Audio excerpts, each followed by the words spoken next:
right, everyone, we are back. Turn on the cameras, please. Make sure everybody has a camera on.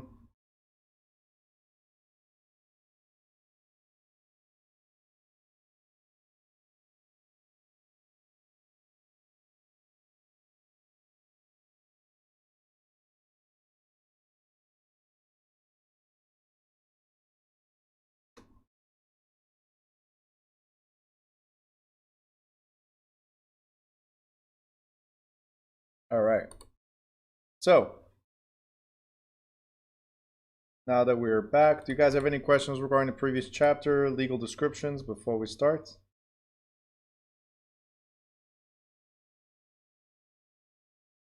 No, any questions? Drop them in the chat right now. And if you're watching on YouTube, you can also ask questions.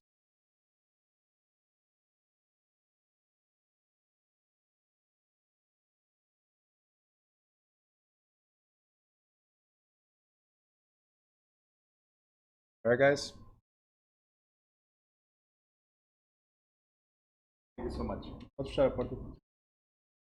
Thank you. All right, so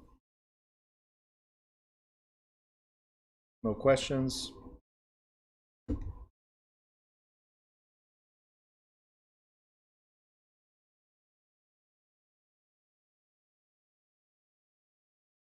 All right, we're going to talk about basics of contracts. All right, I'm going to give you the heads up. Some of these next chapters we're going to go over, including chapter 11, are the toughest chapters for you guys to pass in the state exam. So it's, again, my job is to provide information, and I got to give you the smackdown right away.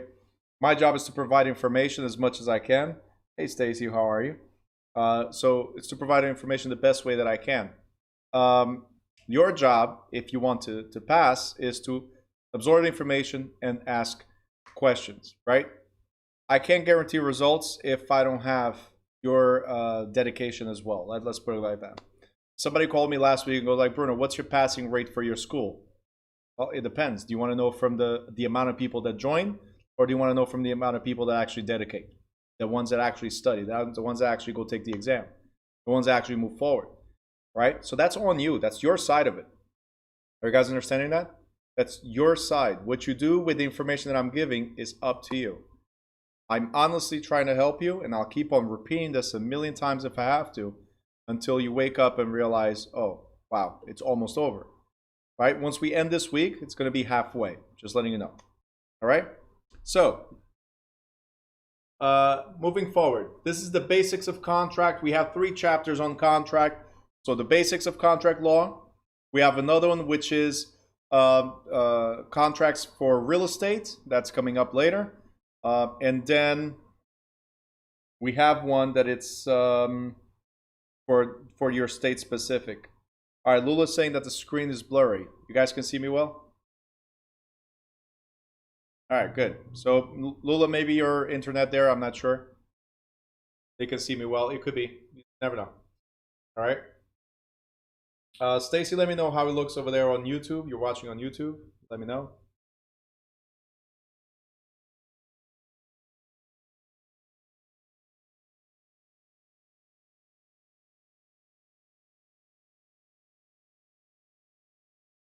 All right, I'm getting a lot of messages. Somebody just got kicked out of Zoom, so it might be Zoom itself. YouTube, I got it. Everything is good. Great. So it might be Zoom itself then. Sorry, guys. All right, so going back to this. Make sure, again, if you're for the first time and you want your hours to count, make sure your camera is on and facing you. So, fundamentals of contract law. This has nothing to do with real estate. It's contracts in general. So you're going to talk about validity and enforceability. So what makes a contract valid, and can you take me to court or not, right? Contract creation, classifications of contract, and contract termination. It's a short chapter, but still needs a lot of attention because we do have another chapter that's based on this. After you have 3 chapters based on this. So real estate contracts are legal agreements that underlie the transfer or financing of real estate as well as real estate brokerage business. Sale and lease contracts and option agreements are used to transfer real estate interests from one party to another. Mortgage contracts and promissory agreements are part of the financing real estate. So listing and representation contracts establish client relationship and provide compensation. Now, this section, representation, we're going to talk about tomorrow. It's the only chapter, not tomorrow, I'm sorry, Wednesday. It's the only chapter that we're going to cover that day. It's a very extensive chapter and very heavily tested chapter. There's probably like 20 questions in the state exam just on chapter or surrounding the topics on chapter 11. So very heavily tested. Now, in order to work with real estate contracts, it is imperative to first grasp the basic concepts that apply to all contracts in general. These concepts provide a foundation of understanding specifics of particular real estate contracts. So we're going to talk about first. Hold on. Sorry.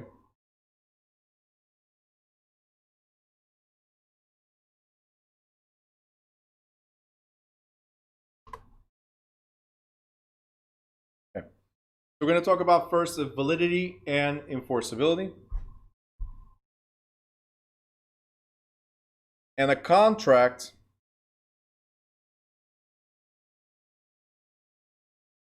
is an agreement between two or more parties, right, who in a meeting of the minds or agreement, right, meeting of the minds means agreement. We're going to go over that in a second. They have pledged to perform or refrain from performance in legal act.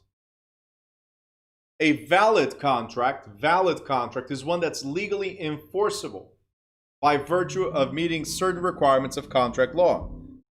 If a contract does not meet the requirements, it is not valid, and the parties to it cannot resort to a court of law to enforce its provisions. Note that a contract is not a legal form or a prescribed set of words in the document, but rather the intangible agreement that was made in the meeting of the minds of the parties to a contract. Now, in terms of validity and enforceability, a contract may construe the legal status in one of four ways. It could be valid. It might seem valid, but is unenforceable. Okay? It could be void, that means has no effect. Or voidable, that means later on, it's a valid contract, but later on, it could be canceled, right? So this is what we're going to talk about today. The valid contract. A valid contract is one that meets all the legal requirements. All the legal requirements. For a contract to be valid, it must meet all the legal requirements that we're going to talk about later. Okay? A valid but unenforceable contract, unenforceable.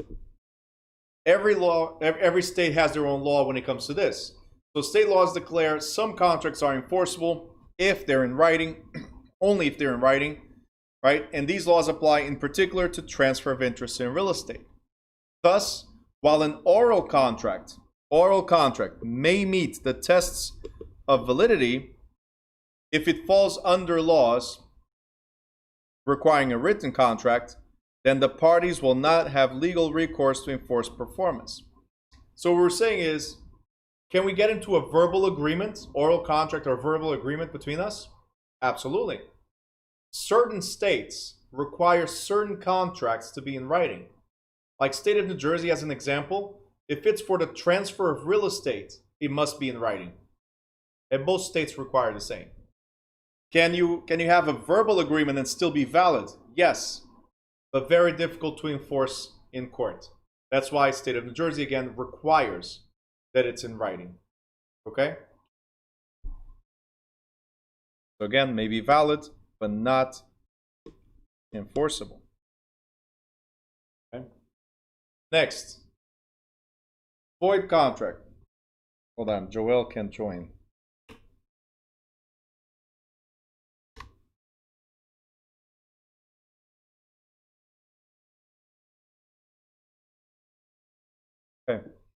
So void contracts, if a valid contract meets all the requirements, then the void contract is the exact opposite, right? A void contract is one that does not meet the tests for validity. Okay? So a valid, and we're going to go over this in a second, but valid contract includes everything in order, everything's perfect. A void contract means something is missing. Lula, I'll give some examples in a second.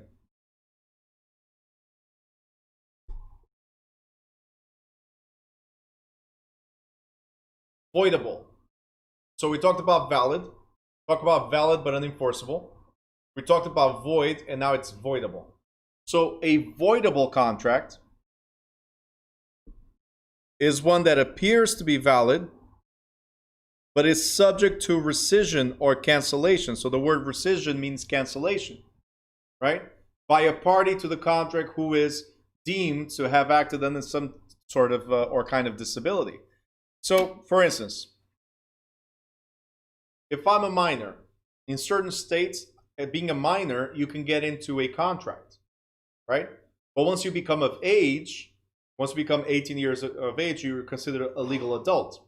Once you become a legal adult, you can disaffirm or cancel the contract. So it's a voidable contract, right? Now, underage, yes. So if you're underage, can you get into a contract? The answer is, in most states, yes. Is it valid? In most states, yes. Is it voidable? Once you become 18 years of age or older, you're now of your own mind. So you decide for yourself. Can you say, well, I was a minor. Let's give an example. I'm going to add my son to a deed. My son is 14. For the next 4 years, he's part owner of the property.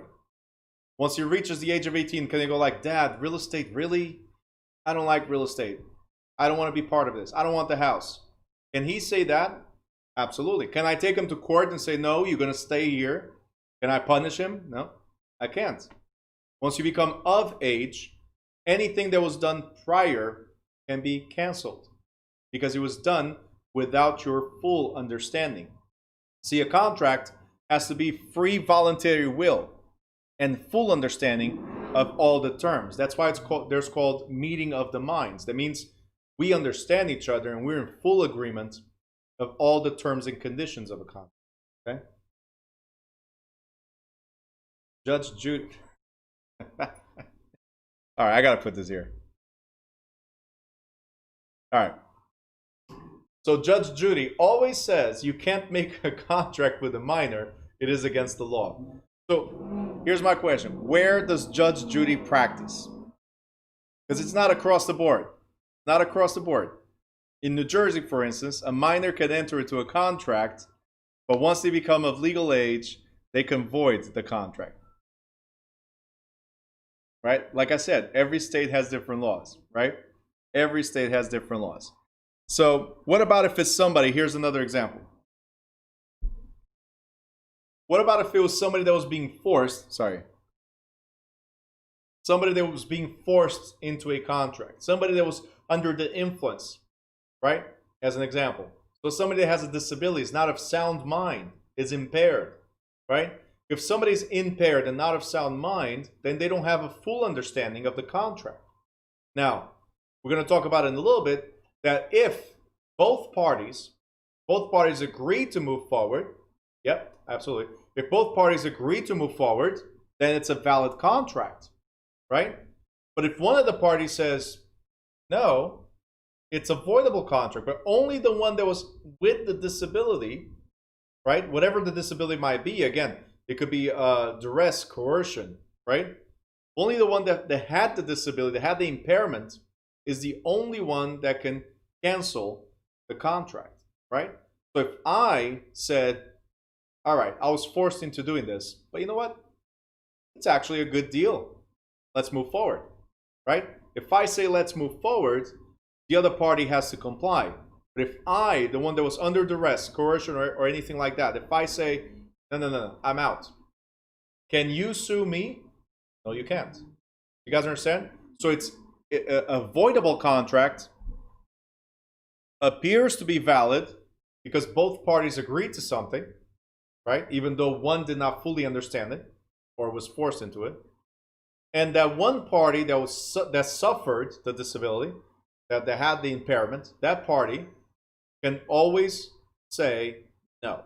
All right? So again, a voidable contract differs from a void contract in that the latter does not require an act of disaffirmation to render it unenforceable. So voidable contract is simply, I don't have to do anything. It's not enforceable. You can't come after. Can heirs void the contract if they feel their parent was under stress after they... I'm sorry? Hold on. Can heirs void the contract? So you're saying there's multiple heirs and maybe one of the children kind of like impose something on the parents? Is that what you're asking? And the other ones are like, no, something is wrong here? Is that what you're asking? Okay. So yes, if there's always a way to dispute a will. You can dispute a will. If you feel that the party preparing the will was under the influence, you can always dispute the will, right? And then you're going to have to prove why you felt that they were under the influence at the time of preparing the will, right? So these are very common, the disputes, but not always that common that the results will be positive, fortunately. So unless you have somebody that prepared, like this happened to me a few years ago when I was helping people prepare stuff, including wills, and we had the multi-service company a few years back. And this guy walks in with his, he's like in his 60s, and he brings his 92-year-old mother, and there's another brother, but it's just him there. And he keeps on brushing off the other brother as being incompetent, like a mentally incompetent. He has mental problems. You know what his mental problem was? He was a gambler. He was a gambler, and he was an alcoholic, right? As an example. So this son, the one that's of sound mind, supposedly, and I could clearly see that he wasn't, the one that was of sound mind, I'm serious. He sits there with his mother and trying to push the mother to do the will where he gets all the money and manages for his brother, considering the condition, and then part of the money goes to the grandson as well, right? Which is his son. So nothing to that brother, right? So he's going to manage it. Look, there's nothing wrong with that. I'll help my brother if that's the case. There's nothing wrong with that.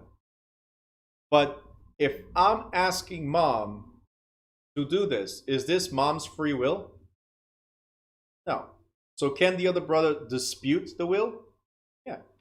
If there's a feeling like that. Now, I said to the mother, say, can I sit down with you alone? And this guy just went crazy at me. No, she needs me and this and that. Like, sir, if she cannot understand the questions I'm about to ask, then we cannot prepare a will, right?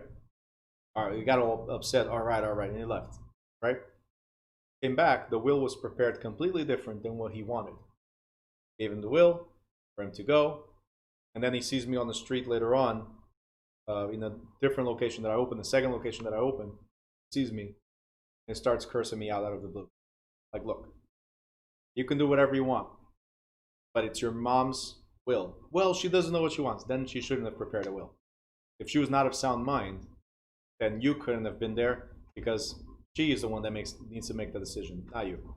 Right? Do you guys understand this? So could it be disaffirmed? Could it be canceled? Could it be voided? Yes. All right. Ahmed says, in a joint contract, husband and wife loves the house, but forced... you were forced into something? Oh, not you? Okay. Are you pointing at Brandon? Okay. All right, no. Brandon says no as well. But forcing the husband to sign. Can the husband come back 3 months later and fight the bank? All right. Unfortunately, you cannot say that you're controlled by your wife. That's not a way to get out of it. No, that will be a divorce. All right, you signed. It's both of you have to. All right? Sorry. All right, let's talk about validity of contracts. How is a contract valid? How is a contract valid? For a contract to be valid, These two must exist. These two go together. Competent parties. That means you're of sound mind and you're an adult, a legal adult. And also, again, you're acting out of good faith. Like you understand it's a voluntary act. You want to do this, not being forced to it. There must be mutual consent of the parties. Both parties are in the same condition. There must be valuable consideration, right? Which is money or exchange of value. And legal purpose. That means the object or the purpose of this contract is for a legal reason, right? You cannot like say, I cannot sell to you a drug empire, right? Unless it's pharmaceutical. If it's the other types of drugs that are not legal, then cannot sell it to you legally. It's not valid, right? Or inheriting a drug empire is the same thing. So these are the valid, what makes a contract valid. So we have competent parties, mutual consent, exchange of value, legal purpose. These right here, they go together. Free act. So competent parties. The parties to a contract must have the capacity to contract, and there must be at least two such parties. Thus, the owner of a tenancy for life cannot deed his interest to himself in the form of a fee simple. This would involve only one party. Capacity to contract is determined by three factors: legal age, mental competency, or legitimate authority. Like, I am the one who's responsible for the act, right? And Lula, what it says right here. Depending on state law, a contract involving a minor as a party may either be void or voidable. Right? As I was saying before, depending on state law. If the law allows a minor to contract, then the contract will generally be voidable and the minor can disaffirm a contract. So there might be a question, I'm not saying there is, there might be a question in the school or state exam that says there's this 15-year-old that enters into a contract to sell a property. So he inherited and now he's selling the property. So there's a purchase and sale agreement. He's selling and somebody's buying, right? Can the 15-year-old later on cancel the contract? And then there's four answers. Usually the answer is yes, because he was a minor and he was voidable. So generally, as it says, it's voidable and the minor can disaffirm the contract, okay? So remember, when you see in the school or state exam something about a 15-year-old, can they cancel the contract? And in your mind is like, no, they shouldn't even be in the contract. The answer is yes, they can cancel, right? Because if you're going to do the state of New Jersey exam, it's valid in the state of New Jersey. If it's another state, so maybe New York is not, right? So you need to know which state you're in and which exam you're taking.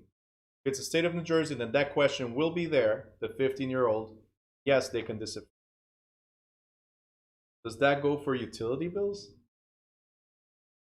You were 15 with a utility bill? Or you're trying to put your kid into a utility bill and then later on saying, oh, I didn't know. But yes, actually I've seen that happen with credit cards.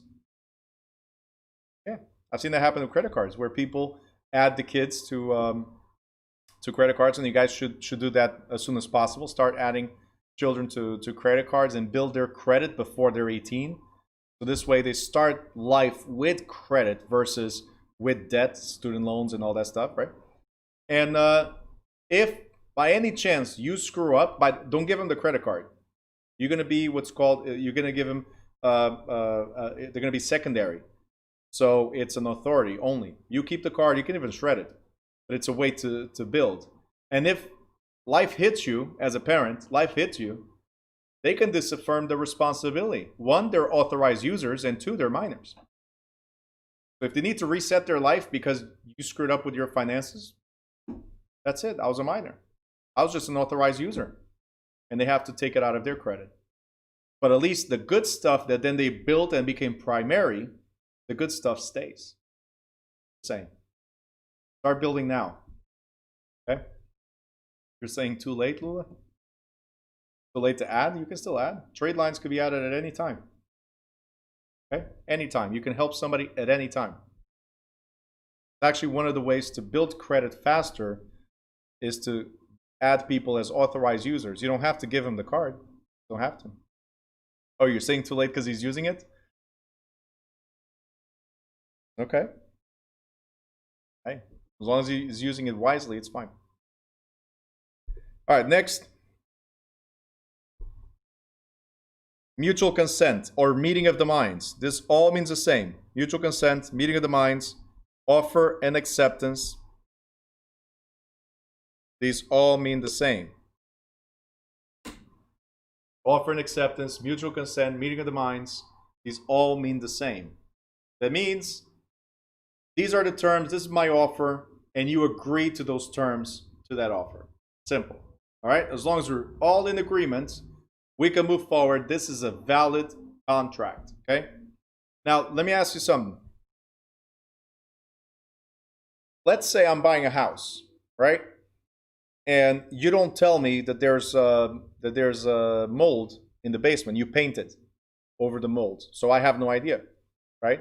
You do not tell me, and I look at the house, everything looks great, and I put my offer. If I put my offer and you accept my offer, was there mutual consent because it was my offer? I made an offer 100%. Like, this is what it is. I'm giving you full value, and you accept it as a seller. Do you think it's mutual consent? Let me know in the chat. If you're watching on YouTube, let me know as well. All right, Joel, you say no. Why? Okay, let me know also why. Do you think it's mutual consent? Do you think it's a meeting of the minds? Do you think there's an offer and acceptance, a proper offer and acceptance?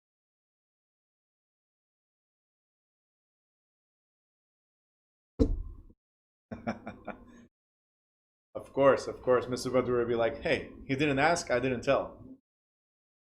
Wow. There's no disclosure. Mr. Badura, so you know, I think you went through this chapter as well. The seller is obligated to identify even latent or hidden defects. So yes, you have to say it. Even if the buyer does not ask, you have to say it. It's very, very important. Okay? So, let me ask you something. If I knew, as a buyer, if I knew there was mold in the basement, would I offer the same price? Of course not. So, what we're trying to say is that, in effect, the parties must agree to the terms without equivocation. That means that it involves clear and definite offer and intentional, unqualified acceptance of offers. What we're saying is, I'm aware of 100% all the assets, defects, and potential of this house. You're not misleading me in any way.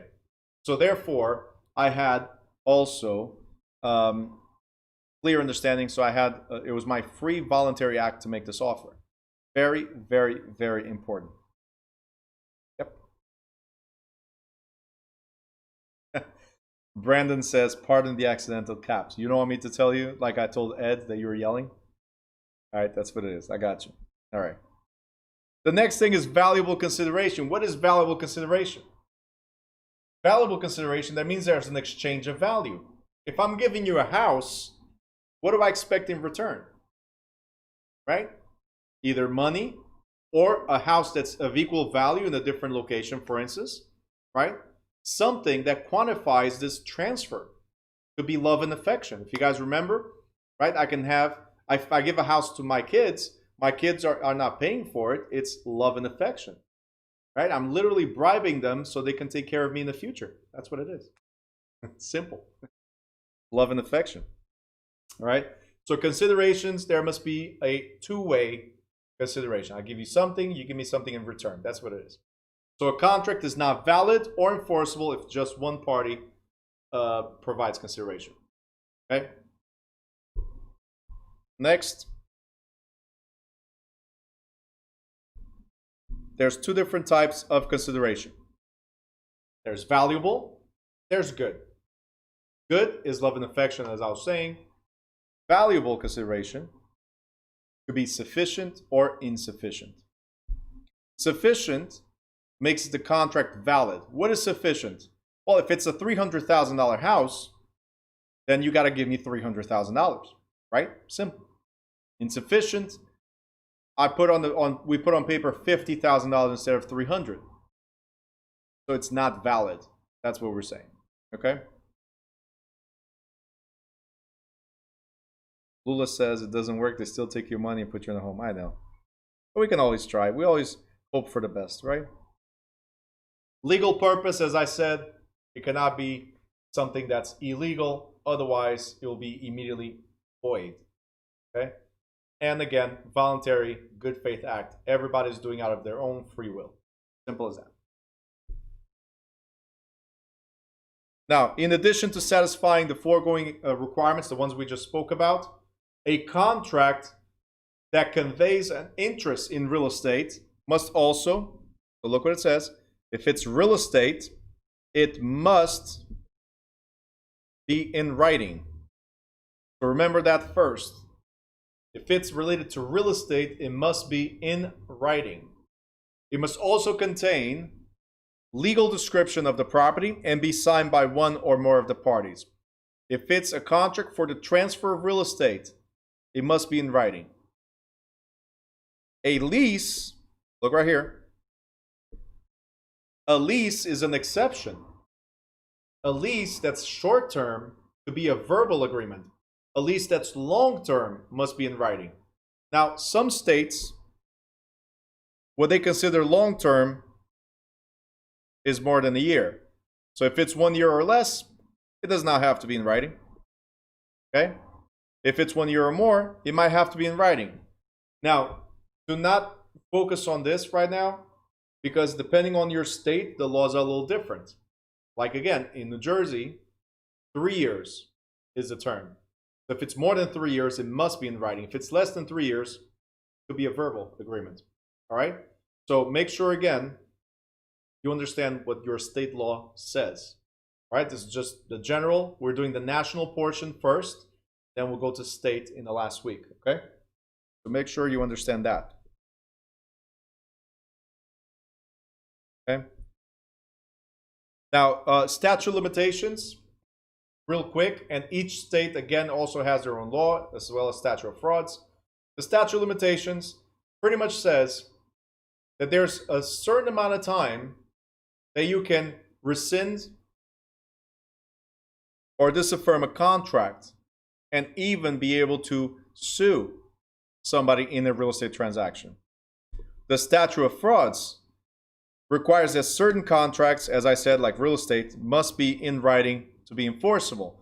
That's real estate being one of them, and the second one being your commission. If you expect to get paid,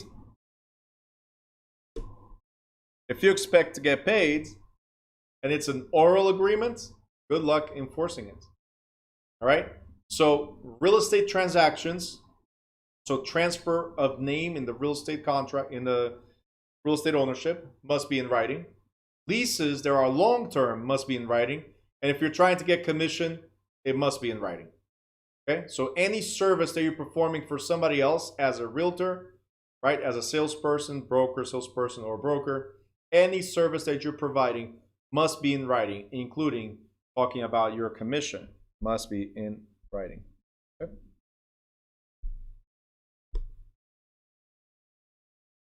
Any questions before we move forward? Questions?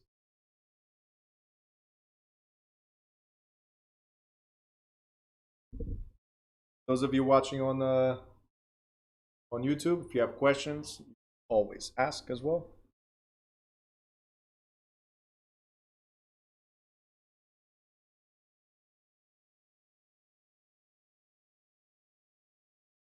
All right.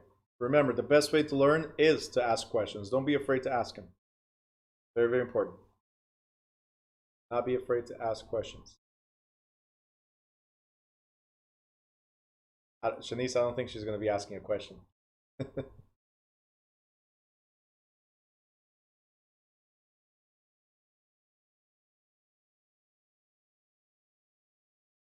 All right. If neither party knows about mold, and the realtor misses it. Go ahead. You're going to learn about this tomorrow on Wednesday, but go ahead. Ask the question. No, ask the question. Go ahead. What is your question?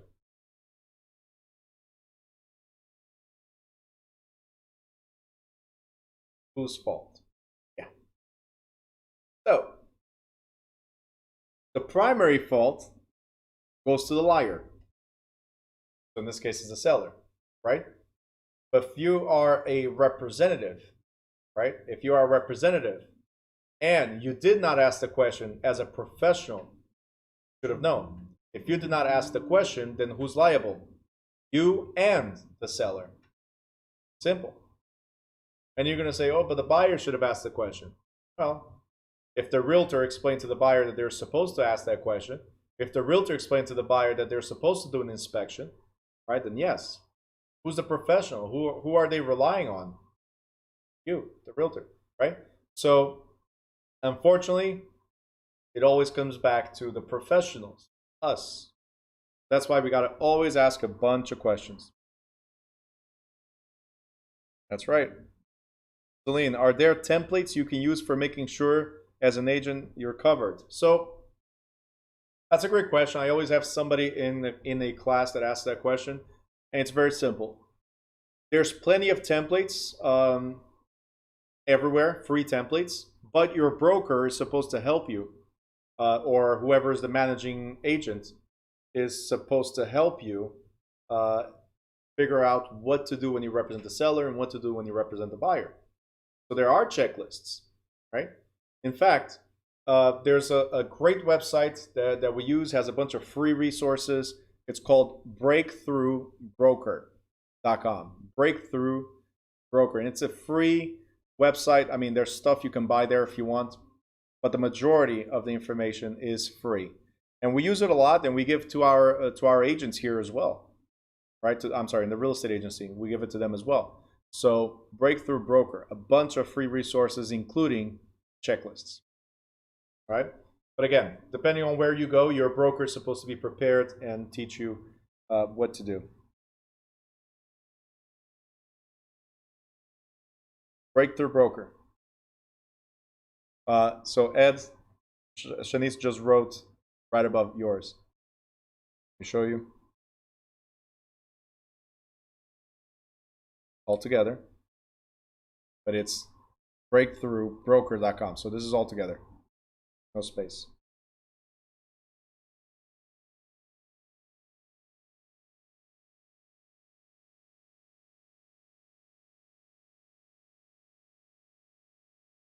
Okay.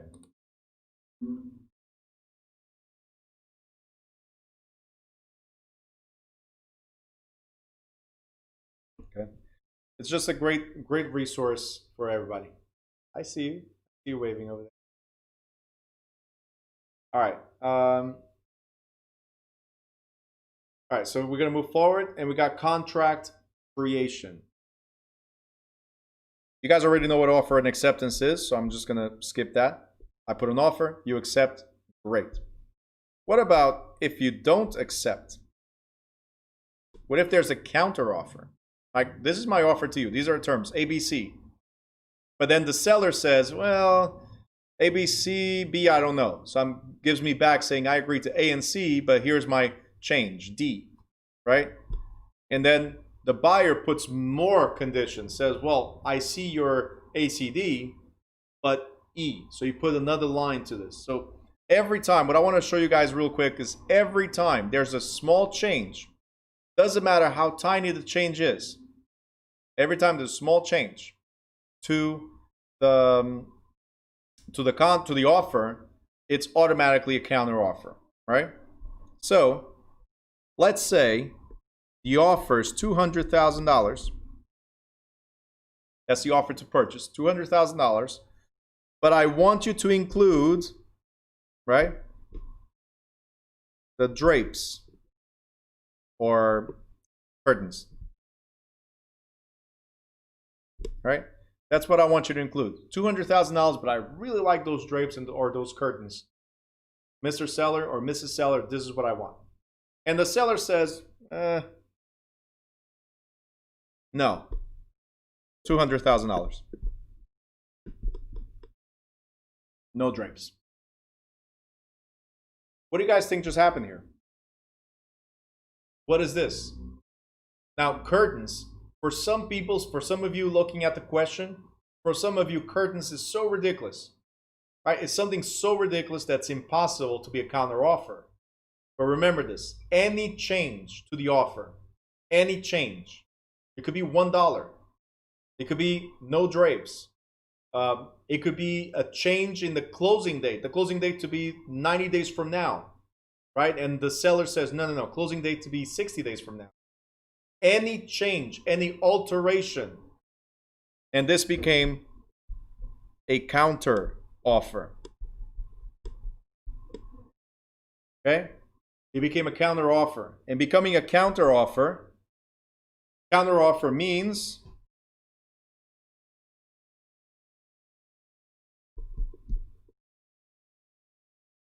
rejection of the original offer.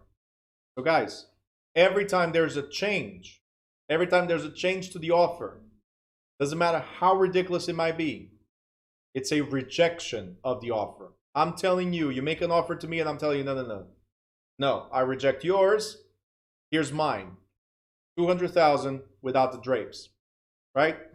And if you say to me, hey, if the drapes are not included, then it's $199, $1,000 less. Then it's another counter offer. Again, we're countering the counter. And again, we are rejecting now the seller's offer. Okay? My point was this is very simple. Let's assume that I made the offer to the seller, and seller goes like, nope, this.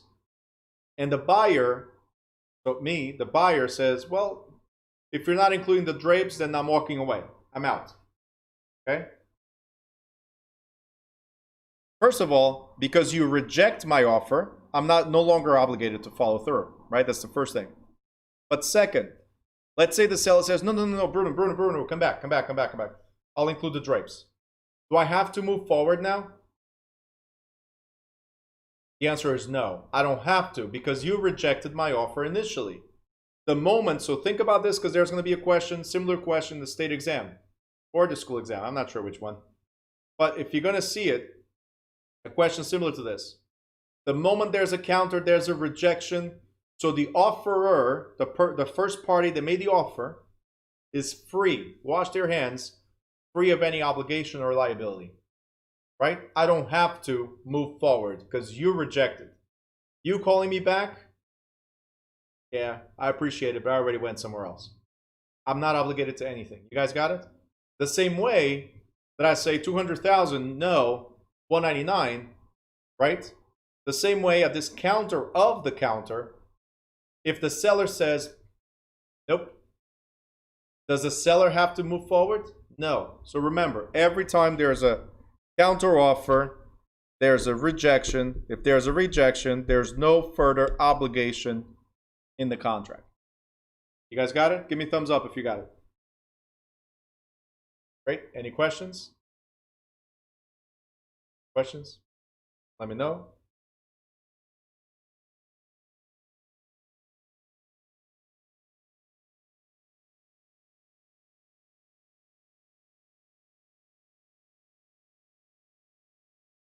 Questions?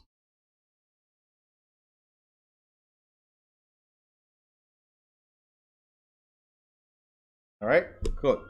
So if there's no questions, this is counter offer right here. And it says the original offer is void, so there's no obligation. If it's void, there's no obligation. As it says here, no longer legally bound by any agreement. Not always. So Ahmed's asking, does the offeree, if the offeree walks away, do they have to sign a document? So if I put an offer, I'm the offerer, right? I'm the person putting in the offer. And then the seller is the offeree, the person receiving the offer. If the offeree walks away, do they have to sign anything? Well, first of all, I might just say verbally, I do not accept your offer. Right? It's verbal. I don't have to put it in writing. Is it recommended, realtors, that you put in writing?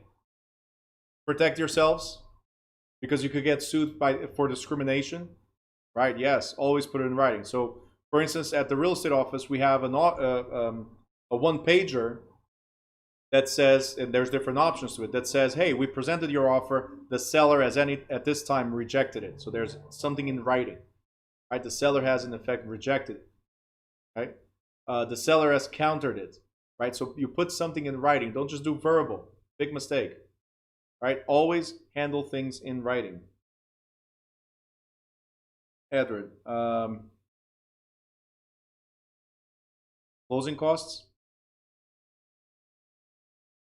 Is that what you're talking about when they don't want to give you closing costs to help with closing?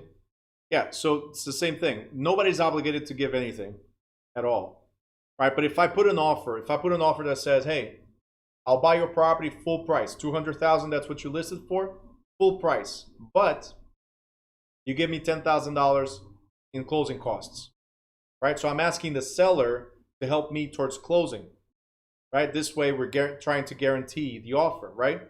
So does the seller need to accept? No. Can the seller walk away? Yes, they can. Right? No offer is bound to anyone. Everything could be changed.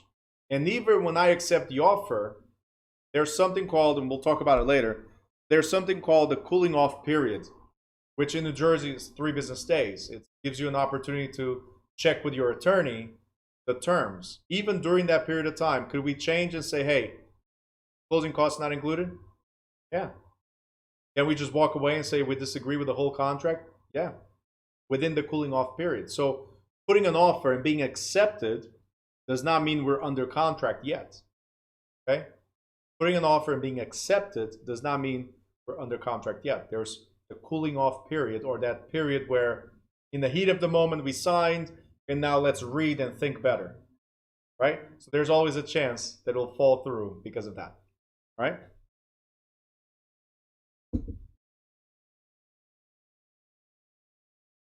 All right, Ruth says, hello, Bruno, for some reason I can't see your video from my desktop. Anybody else that's watching on YouTube, let me know if you can see the video. You guys are good, right? You can see it here on Zoom. Anybody else that's watching on YouTube, just let me know if you can see the video, if it's clear. Ruth says she cannot see it on the desktop. All right, we got 2 yeses, Francieli and Elena. 2 yeses. So Ruth, I don't know, just switch to phone, maybe to your phone, or try a different browser. Maybe your Chrome, or maybe your Internet Explorer, whatever you're using. Maybe that's the issue. Give it a try. All right, next. Talked about this, we just talked about that. Okay, contract preparation. Who can prepare contracts? Now, again, as it says, you guys can see right away, state law, right? So every state has different laws. In some states, like in Texas, for instance, realtors are like mini attorneys. They have to know extensively how to prepare a contract. Florida, Arizona, they have the same law. You have to go through contract preparation 1, contract law, first contract law, contract preparation 1, then contract preparation 2. It's like extensive. Instead of doing 75 hours, you're doing 180 hours. It's ridiculous, right? In the state of New Jersey, we can prepare contracts as well, but with certain limitations, right? So most states determine what you can and cannot do as far as preparing contracts. Okay? Such laws, referred to as broker-lawyer accords, right, also define what types of contracts brokers and agents may prepare. In some states, brokers and agents may not draft contracts at all, but they may use, like us in New Jersey, we can use standard promulgated forms and complete the blanks in the forms. So in the state of New Jersey, New York as well, we have standard forms that we just fill in the blanks. That's it. We put the seller's name, the buyer's name, the property address, the offer amount, the down payments, the Does it have a septic tank? Check. If not, then we say no to it. Is it going to be an FHA? Is it going to be conventional? So everything is laid out, and we just follow those lines. Very easy. Everything is laid out. So, as a rule, a broker or agent who completes a real estate contract is engaging in the unauthorized practice of law. So you're pretending to be a lawyer. Cannot do that, right? Unless we are a party to the agreement, such as the listing agreement or sales contract. So if we're part of it, we can fill it out. If we're not part of it, we cannot prepare these contracts at all. Okay? We cannot prepare leases, mortgages, contracts for deed, or promissory notes to which we're not a party to. Agents must be fully aware of what they are legally allowed to do and not do in preparing or interpreting contracts for clients. In addition to practicing law without a license, agents expose themselves to lawsuits from clients who relied on a contract as being legally accepted.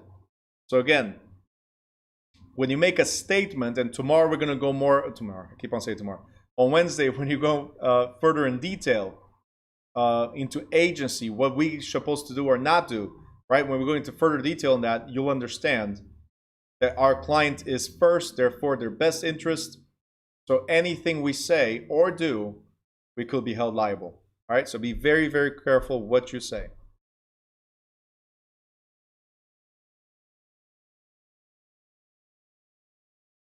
All right, there's different types of contracts. What do we have? Oral or written contracts. If we make an oral agreement, is it valid? The answer is, depending on what the contract is, yes. If it's in writing, is it valid? Most of the times, yes. Right? We already went over the validity, right? We have expressed or implied. What does that mean? It means that if we detailed all the terms of the contract, or some things are implied. As an example, you guys remember when I said earlier that you're supposed to do 75 hours, right? So you're supposed to do 75 hours of this course, and I'm going to be here teaching it. My job is to give you the best I can throughout the 75 hours. But here's what's implied. An implied contract is that on your end, what's implied is that you study. What's implied is that you pay attention. What's implied is that you're on time, right? Do you guys understand? These are things that are implied. These are actions that you should take. Implied is things that you should do, conduct. Expressed is me telling you, look, it's 75 hours, Monday through Friday, 5:30 to 9:30, right? And then you have an exam on the 5th week. That's expressed to you. During those 75 hours, you're going to have an instructor present to give you the material. That's expressed. I'm telling you, right? Implied is based on actions, is based on conduct. All right? Unilateral or bilateral. I'm going to go through all this in a second again. But unilateral or bilateral, lateral means side. Okay? Lateral means side. So if it's unilateral, it's a one-sided agreement. If it's bilateral, it's a two-sided agreement. Now, this does not mean, unilateral does not mean I'm making an agreement with myself. No. What it means is, it's me and you, right? And I'm saying, listen, I only have to do my part if you do your part. That's unilateral. Only one party must do something in order for the other one to take action. A bilateral agreement, like a sale of a house, the seller says, I'm going to sell, you're going to buy, right?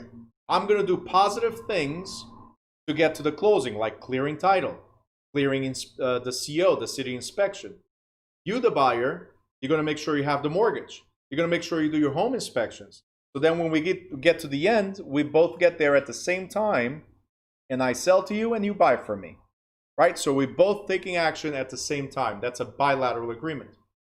Unilateral, again, is I do something if you do something. If you don't do anything, then you know what? I don't have to, no obligation. That's it. All right? So we're going to get to this in more detail in a second. All right? The next one we have is executed and executory. Executed is something that's completed, something that's done. Executory is something that's pending. Like when I put an offer, right, and the offer is accepted, it became a contract, right? For the next 90 days until the day of the closing, for the next 90 days, this contract is executory. It's still pending. We get to the date of the closing, and this contract is now executed. It's finished. It's completed. You got it? So these are the terms. Oral versus written. Expressed versus implied. Unilateral versus bilateral, or executed versus executory. So real quick, we're going to go over expressed or implied. Expressed, all the terms and covenants of the agreement have been manifestly stated and agreed. Expressed, that's expressed. Implied, we have unstated or unintentional agreements and is based on the actions of the parties that suggest the agreement. Okay? Implied, remember, is based on actions. Expressed is we told you what it was going to be. All right? So implied is based on actions, based on what I expect. Right? Expressed, right? I'll give you an example. So we have a barber here with us. I'll give you an example. When I go sit down for a haircut, I'm expressing to the barber, hey, I want a haircut. Right? What's implied is that he's gonna do a good job when he cuts my hair. Does that make sense? That part is implied. All he said was, yeah, sit down and I'm gonna cut your hair. Right? That was expressed. You're gonna cut, I want to cut. That's expressed. What's implied is that you're gonna do a good job, and at the end I'm supposed to, hey, implied. You guys got it? Okay, cool. Next, we have bilateral and unilateral. Like I said, bilateral means both parties promise to perform. Unilateral means only one party promises to do something. So, an example of a bilateral contract is an exclusive listing. The broker promises to exercise due diligence in the efforts to sell the property, and the seller promises to compensate the broker when and if the property sells. A unilateral, it's like an option to buy. Did you guys ever hear of leases with option to buy or rent to own? Right? Or, let me make simpler, leasing a car. When you lease a car, right, you're renting the car for 3 years, let's say. When you lease a car, you're renting. Now, what happens with a lease, or as we call it, option to buy, a lease of a car, at the end of 3 years, you guys can either buy the car or return the car, right? You have the option, correct? Cool. So the thing is, the seller is obligated to sell only to you if you exercise the option. If you say, 3 years later, you say, hey, dealer, I want to buy. I liked it. I drove it for 3 years. I like the car. Right? I rented the house for 3 years. I like the neighborhood. I like the school system. Even the cops are nice. So yeah, I definitely want to stay here. So I want to buy. If it's 3 years later, you rented that whole period of time. 3 years later, you say, I want to buy. Then you're exercising your option.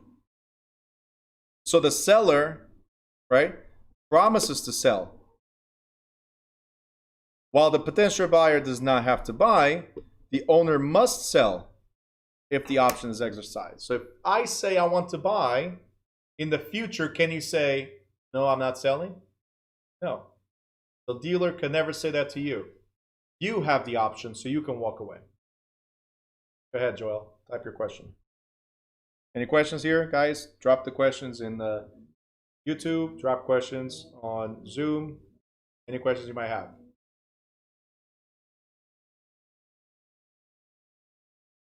All right. Can I make a lease option like a buyer and then after 3 years refuse to buy it? That's exactly what it is, Joel.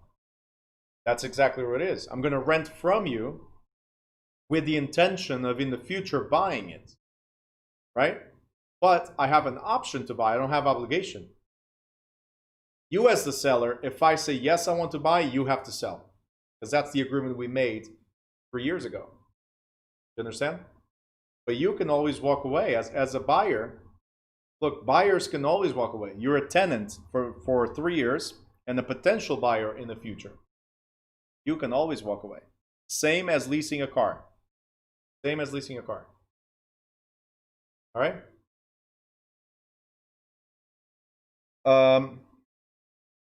Lula's asking, even if the owner cannot sell?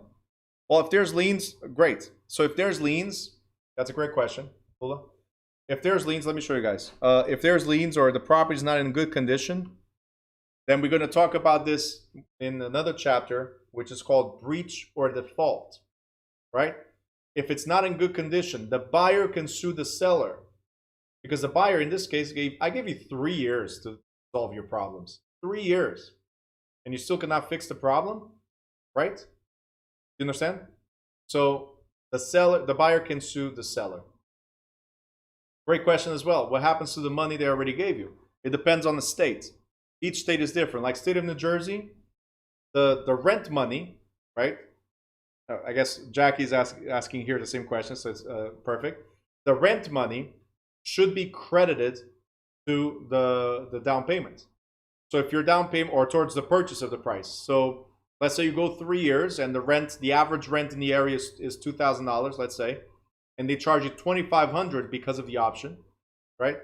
Maybe, depending on the state, maybe that extra $500 extra above the average rental needs to be credited. Some states, all of it must be credited towards the purchase. So it depends on the state. But yes, Joel and Jackie, yes. During that period of time, it should be credited. Joel says it's not good for the seller. Well, actually it is. You know why? Because your property is worth $250,000 today. And today is when we're doing the contract. Go ahead and lease a car that you want to buy later. Go lease a car that you want to buy later. They're going to tell you the property's worth $250,000, right? But you're not buying at today's price. You're buying at $325,000 3 years from now. That's the estimated appreciation value of this house. So you think you're renting today and buying at today's price? No. You're renting today at a future value. So you buy 3 years from now for $325,000. Now, where is the risk here for both sides? Well, if the property 3 years from now is worth $400,000, the seller loses. If the property is worth $250,000, the buyer loses. You understand? So it's based on a future value, not a current value. But the buyer can always walk away because it's an option. Okay? You guys good with that one? Thumbs up. Perfect. Awesome. All right, guys. Next one is executed. Hold on. Joel. But what happens?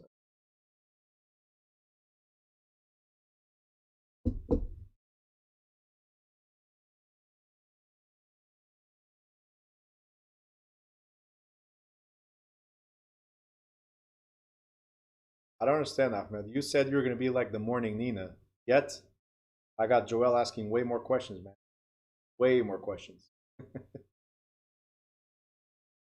All right, let's see.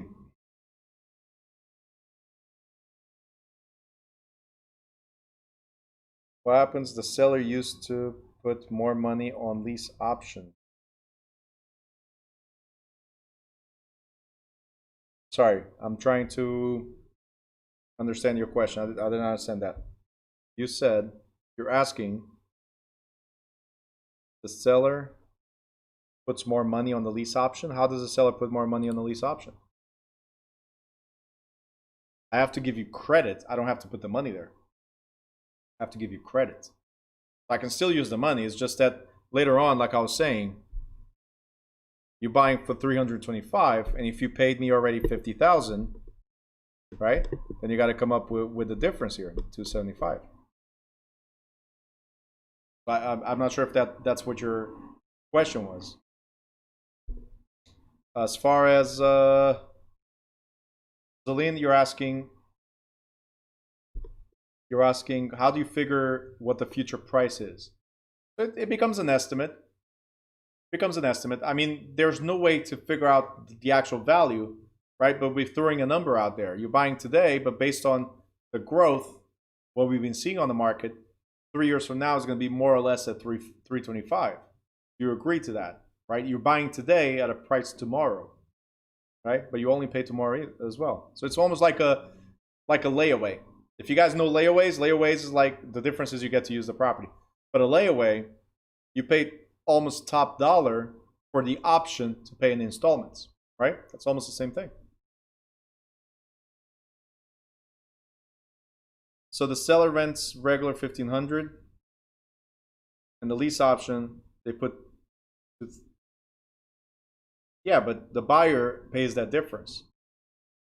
If the buyer does not buy, that was an option. That's already what the danger is for the buyer.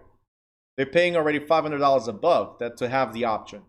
So they lose at the end if they walk away. I don't have to return that money, right? I have to credit you, but I don't have to return that money. Even the option purchase, I give you $5,000 as an option as a down payment towards a contract, right? That's it. You walk away, you lose it. Simple. I mean, there has to be protection for both sides, of course, right? For the seller, why would I wait for 3 years? For the buyer, why would you pay? You have to have an option to walk away. That's it. Okay.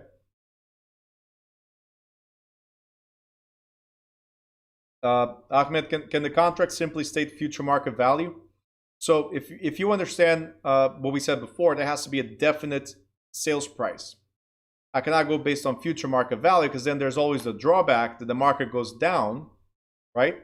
And then the buyer is buying even cheaper, right? So look, this is the price. You're paying in installments now, and in the future, I'll credit those installments, but you have to buy at X amount of dollars. Okay? You guys got it? All right. Next, we got executed and executory. So like I said, an executed contract, executed, means fully performed and fulfilled. We closed. Seller sold, buyer bought. Landlord rented, the tenant rented. Done. Transaction is closed.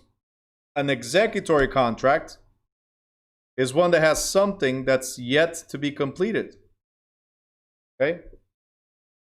So again, from offer to closing,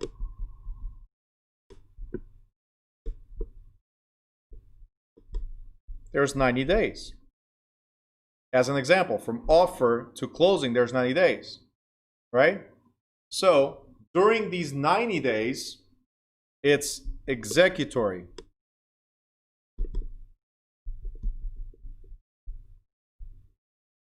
That means pending. Something is pending. So inspections, clearing title, mortgage approval, all that stuff is pending over the next 90 days. We get to the closing and it becomes executed.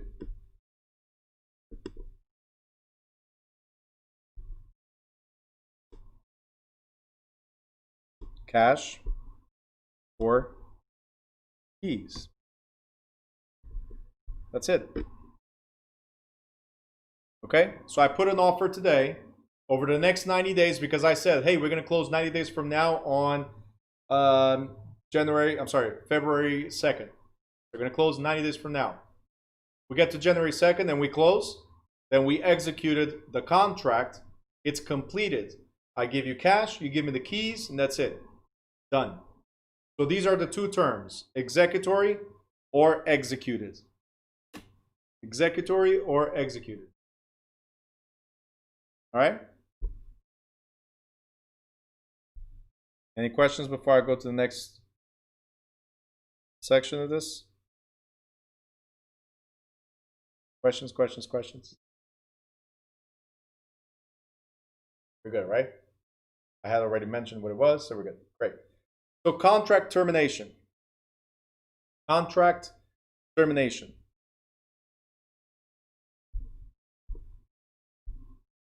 Different forms of contract termination. Termination means we cancel the contract. Hopefully, the reason why the contract terminated is performance. That means the seller sold, the buyer bought, and we made our commission. Simple. Performance. Great. Everybody did what they needed to do. Right?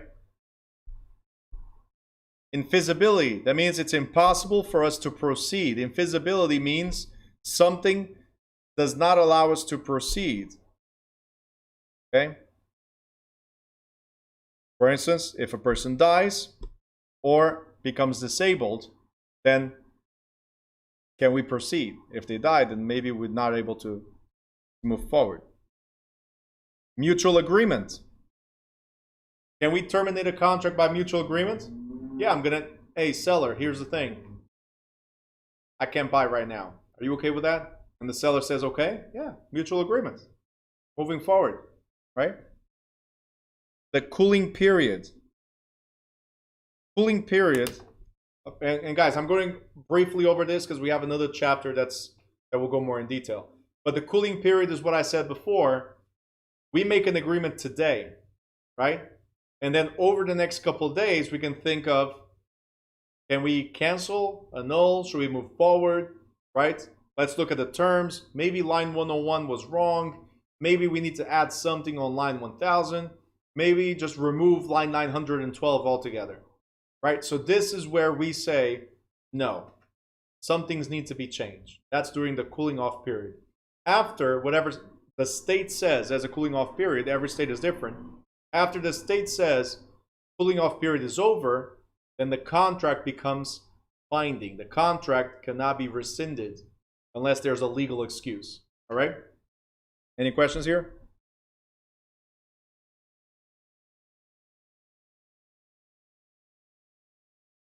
All right, no questions? Great. Revocation.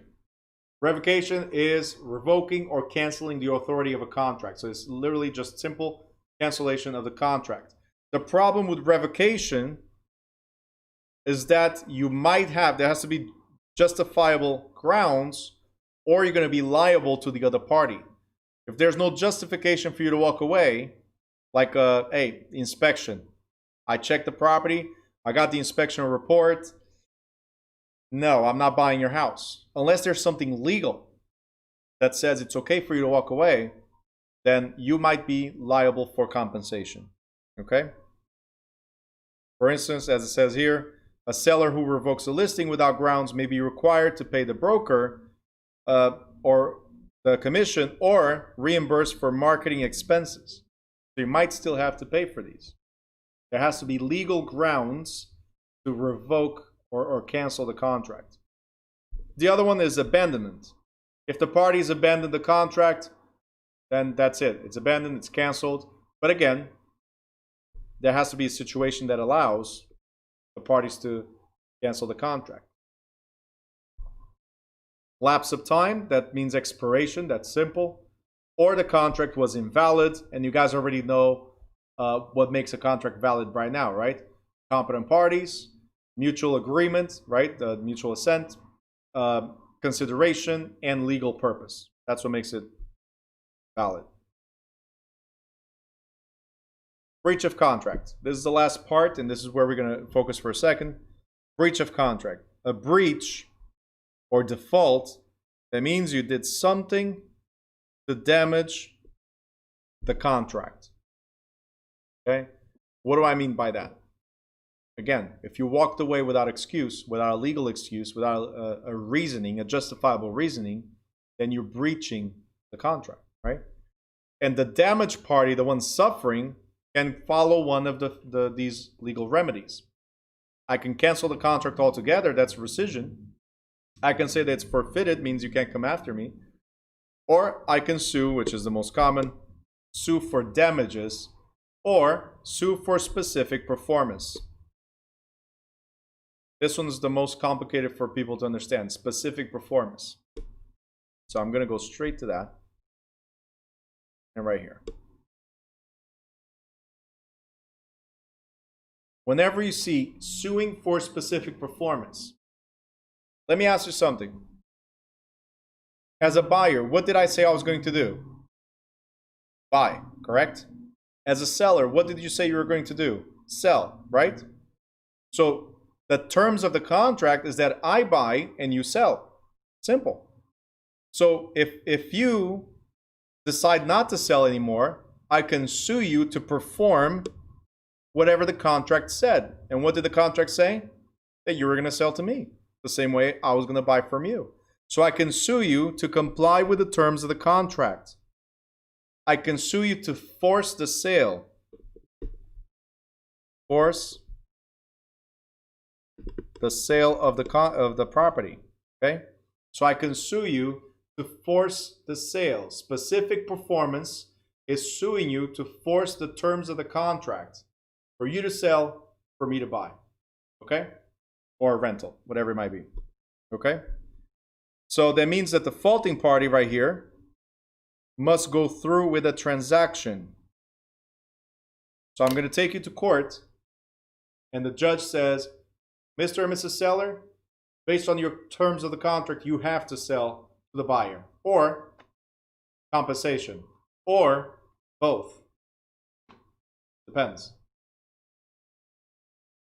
Yes, Ahmed. So if I already did everything on my part, I did everything that I needed to do, you're the one that's walking away. Yeah.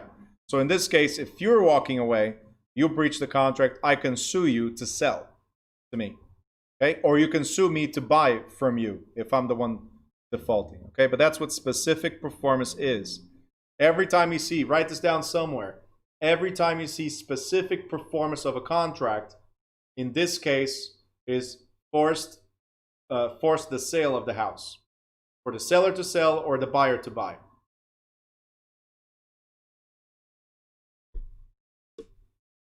We're going to repeat this a couple times in another chapter. You guys have any questions? Simple chapter, right, so far? I went easy on you for a Monday. Right? We had a lot of fun with some squares and coloring earlier. Sometimes I feel like I'm in one of those shows like Dora the Explorer, right, or whatever it is that they have now. But I feel like I'm in. I think it's really cool. Except they make millions of dollars and I don't. I just have fun. Questions? Questions? Throw questions. YouTube, throw questions.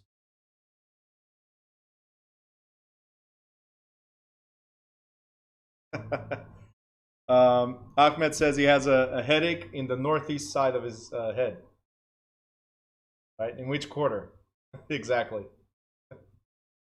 It's a quarter of a quarter. There you go. All right, guys.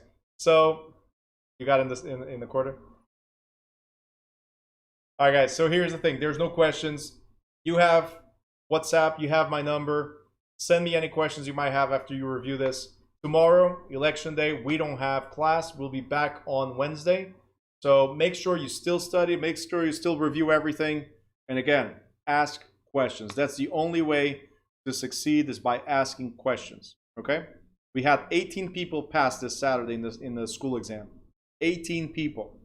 That was great for me because I never had such a large number in one sitting. All right? So make sure you ask questions. Quizlet helps, I know. All right? Guys, I wish you an amazing evening. Good luck tomorrow with your, if you're going to go vote, and please be safe. Things apparently are getting crazy out there. So just be safe. That's all I can say. And I'll see you Wednesday. Thank you, guys.